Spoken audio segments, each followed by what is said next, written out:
लोगोफोर भिडिअखौ फुरा नायलां नोंथांमोनखौ गिबियाव बेखौनो बुंग्रोनाय जायो। नोंथांमोना बुजि मोनगोन बे जिगाबखौ आं मानो दिन्थिदों नोंथांमोननि गेजेराव। नैयावबो दंबायो जिगाबा। बे जिगाबनि बिखय नोंथांमोना आंनो एसेबाबो नोंथांमोननो सोलोंथाइ होनो हागोन आरो नोंथांमोनाबो आंनि सायाव मोजां मोनोबा साबस्क्राइब आरो लाइक खालामलांबानो जाबाय। आरो नोंथांमोननो नंगौनो फोरोंलांगोन आरो नोंथांमोनाबो बिनिफ्राय मोनसे सुबिदा मोनगोन आरो नोंथांमोनाबो मोनसे गावनि लाइफआव मावना जानो हानायनि मोनसे राहा मोनगोन। जोंफ्रा माने ओरैनो थानायजों मानसिफ्रा गोबां साननो गोनां गावनि लाइफआव मावना जाखानांगौ मोनसे बायद'खा। दा नोंथांमोननो बे जिगाबखौ आं खोन्थाबाय। बेखौ आङो मैखुन बानायनो नागिरदों नोंथांमोन। बेयाव ओरैनो जिगाब गोजायै मैखुन जाबाबो माने जिगाबनि मैखुना बेलेग आरो जोंनिया माने गुथिजों माने खेथि खालामनाय आरोना बे जिगाबनिफ्राय। बे जिगाबखौ नांगौ आरो जोंनो मैखुन बानायनायाव। दा माखासे बेयाव मोनसे हाखर दङ नायनोब्ला नैबे बेखौ आं नोंथांमोननो उनाव खोन्थागोन। दा आंखौ दानग्रोना लानोसै नोंथांमोना भिडिअखौ नायलांबाफोरा उनाव मिथिगोन आरो ना। बेखौ आंनियाव सोमनाय जागोन आरो जिगाबखौ नोंथांमोननो खोन्थाबाय। माबा आरो बहुद खामानि दंबायो आरो।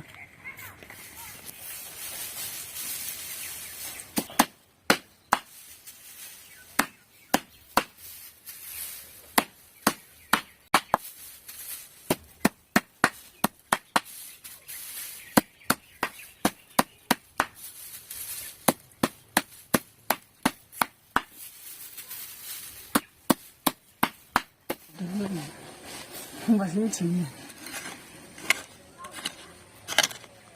गिबिया हाखर जावग्रोबाय लोगोफोर आंखौ खोन्थादों जे हाखर जावनांगोन। नोंथांमोना नुलांबाय थागोन भिडिअखौ नायलांबाय था ओरैहाय।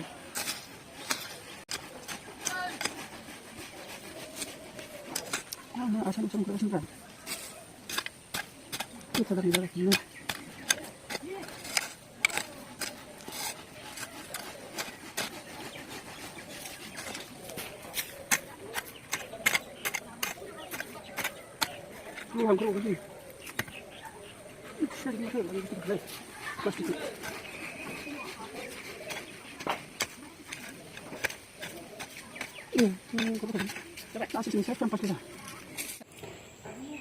लोगोफोर नैबेयाव जों दैखौ रोगाखाबाय। बेयाव दैया दङ 400 लिटार।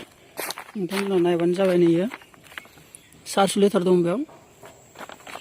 जेसेबां हायो जिगाबखौ गासिनानै माने दैनि सिङाव थानांगोन आरोना जिगाबा। बेयाव जेसेबां नांगौखिनि जायो बेयाव आङो माबागोन।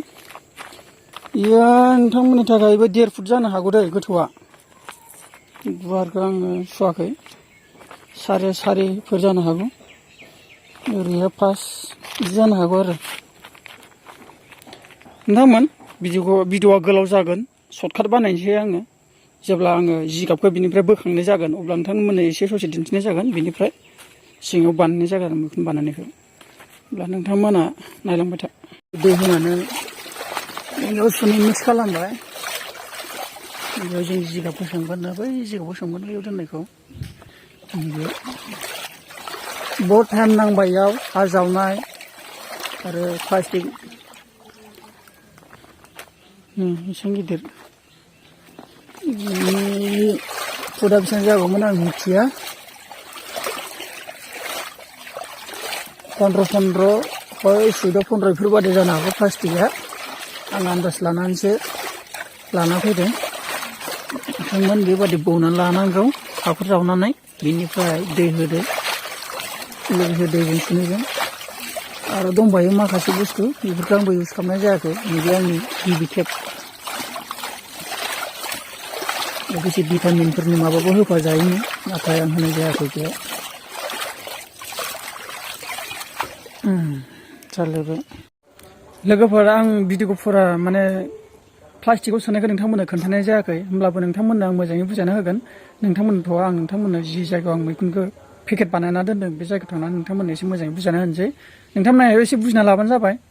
माथ्र बेयाव सोमनांगौ आरो ना 24 माने जिगाब सोमनाया जाहैबाय 24 घन्टा। सानसे हर हरसे माने 12 घन्टा 24 घन्टा।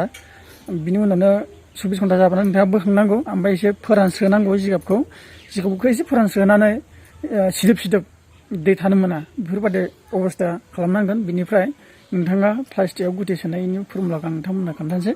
खुगाजों बुंबाय थाबा नोंथांमोना बुजिनाय नङा। होमबा नोंथांमोना फुबाय था। आं बानाय माबा पेकेटखौ नोंथांमोननो खोन्थाहैनोसै। आं नोंथांमोननो दिन्थिनो लाना फैबाय नै नोंथांमोन। बेबायदि थफ्ला नैबे थफ्लाया ओमफ्राय बेयाव मोनसे नियम दं नोंथांमोन नै जानो महर लागासिनो दङ नै बेयाव गोबां नियम दं नोंथांमोना आंखौ नांगौ जायोबा नोंथांमोना इन्सटाग्रामाव आंखौ मा नोंथांमोना मिथियैखौ नोंथांमोना आंखौ सोंनो हागोन इन्सटाग्रामनि गेजेरजों नैबेयाव गासिबो प्लास्टिक गंसे लिरलाजोबगोन होमबाना नैबे गुदुं गुदुंजों मैखुना ओंखारबोगोन आरोना नोंथांमोना बे जखाखौ नाय बेसेबां गुदुङा गोजान गोजान खालामनाय थुनाय जायो जायखिजाया मोनसे बाथ्राया बेनो जिगाबखौ जानला मानला सोनायजों नङा माने स्टेप नोंथांमोना मोजाङै खोन्थागोन नोंथांमोनाबो मावना जानोबा एसे एनै ओरैनो थास्लायस्लाय फाल्तु थास्लायस्लाय माने जायफोरा ओरैनो बेखार थानाय सेंग्राबो सिख्लाबाबो सोरबा न'खरनि फेमिलिबाबो नोंथांमोना बेखौ मावना हरनाय माबा मोनसेबो गावनि जानो थाखाय बा हय फाननो थाखायबो नोंथाङा बुरजा पेकेट सोयोबा नोंथांनि थाखाय मोनसे इनकाम जायो आरो बेखौ सरकारा हात लानाय दङ सरकारा नोंथांमोनखौ बेयावना जुदि नोंथाङा ट्रेनिं लानांगोन ट्रेनिं लानायनि उनाव नोंथाङा सार्टिफिकेट मोनगोन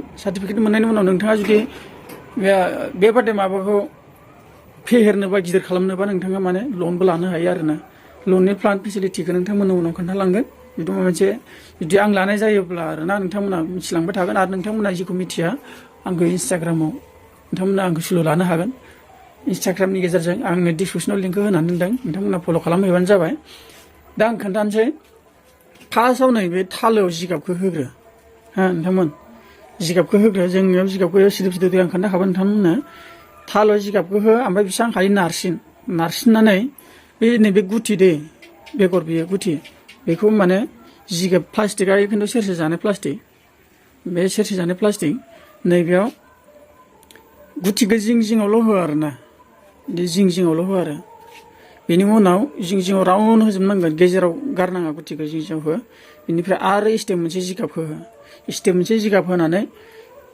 नोंथांमोननो एसेबां माने आसि थाइनै बा थाइथाम एसेबां बिदि मा खालामनानै बेसेबां हायो नारसिननानै आरो बेबादिनो स्टेप मोनसे गुथिखौ हो बिदिनो होयै जिगाब भर्ति जाजासे खिन्थु नोंथांमोननाव आरो मोनसे कुइसन थाबावगोन बेयाव बेसेबां ग्राम गुथि पेकेट मोनसेयाव होनाय जादों बेयाव दङ नोंथांमोननो आं रोखायै खिन्थायो 200 ग्राम मोनसे 200 ग्रामाव मोनसे सेरसेनि प्लास्टिक मोनसे जायो आरो बेयाव मैखुनखौ नोंथांमोना मोजाङै जुदि खेथिखौ मोजां खालामनो हायोबा बेयाव 3 केजि 4 केजिया फैयो आरो पेकेट मोनसेयाव आं नोंथांमोननो खोन्थाबाय आरो नोंथांमोना गुथिखौ नांगौ जादोंब्ला नोंथांमोना आंखौ फन खालामबानो जाबाय आरो इन्सटाग्रामावबो हागोन आरो आं फन नम्बरखौ स्क्रिनाव होदों नोंथांमोना गुथिखौ नांगौबा जोंखौ फन खालामनानै मोजाङै सुलु लानो हागोन आरो जोङो हरनो हागोन आरो नोंथांमोना जायफोर बानायनो गोसो नोंथांमोना सुलु लाबानो जाबाय बे स्क्रिन नम्बराव फन खालामबानो जाबाय बेखिनियानोसै नोंथांमोन मैखुना ओंखारनाय जाथ'वाखै दे बेयो 17 दिनसो 16 दिनसो लायो जेब्ला मैखुना ओंखारबावगोन नोंथांमोननि गेजेराव आरो भिडिअ लाना फैगोन होमब्ला एसेनोसै नोंथांमोन